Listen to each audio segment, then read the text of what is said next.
karena sudah berulang perkara yang sama. Polres Pelabuhan Belawan mengadakan konferensi pers pada hari Selasa 27 Agustus 2024 untuk mengungkap beberapa kasus menonjol yang telah berhasil diungkap.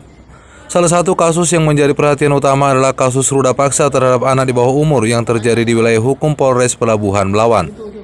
Kapolres Pelabuhan Belawan AKBP Janton Silaban didampingi Kasareskrim Ibtu Rifi Nur Farizal, Kapolsek Belawan AKP Ponijo, dan Kasih Humas AKP Edi Suranta menjelaskan kronologi kejadian yang menimpa korban yang masih berusia 10 tahun. Menurutnya kejadian bermula saat korban disuruh oleh orang tuanya untuk membeli rokok.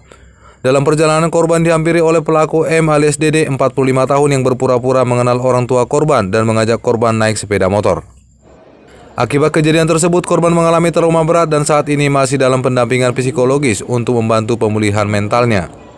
Atas kejadian itu korban kemudian disuruh menggunakan pakaiannya, kemudian dibawa ke jalan lintas, kemudian ditinggalkan.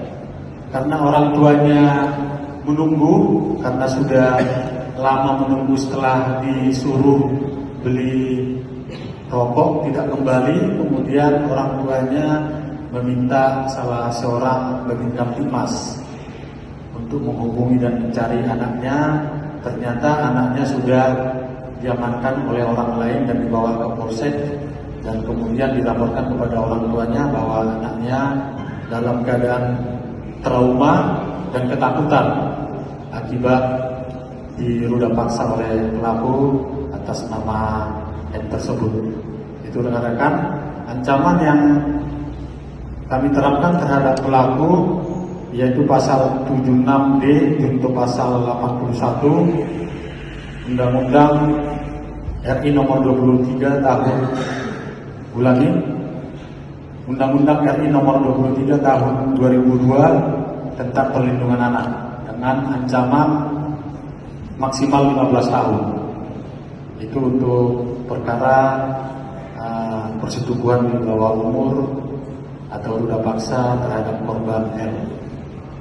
Kemudian ada kasus pencurian dengan kekerasan yang dilakukan oleh tersangka RA alias Keling terhadap korban seorang pria yang terjadi pada hari Senin 13 Agustus 2024 sekitar pukul 00.30 waktu Indonesia Barat saat korban sedang melintas di Simpang Sicanang dengan mengendarai sepeda motor Honda Vario miliknya. Menurut Kapolres, modus yang digunakan tersangka bersama 6 rekan lainnya yang masih buron yaitu menyetop tersangka yang sedang melintas. Kemudian tersangka RA alias Keling memukul korban dengan menggunakan sebuah bambu. Karena korban melawan, tersangka UC yang masih buron membacok korban dengan kelewang yang mengakibatkan korban mengalami luka robek. Polres Pelabuhan Belawan saat ini telah menahan para pelaku dan tengah melakukan penyelidikan lebih lanjut untuk menangkap pelaku lainnya yang masih buron dan juga melengkapi berkas perkara sebelum dilimpahkan ke pengadilan. Dalam kesempatan tersebut, Kapolres juga menghimbau kepada masyarakat untuk lebih waspada dan menjaga anak-anak mereka dari orang-orang yang mencurigakan. Dari Belawan, Tim Bobo Edi melaporkan.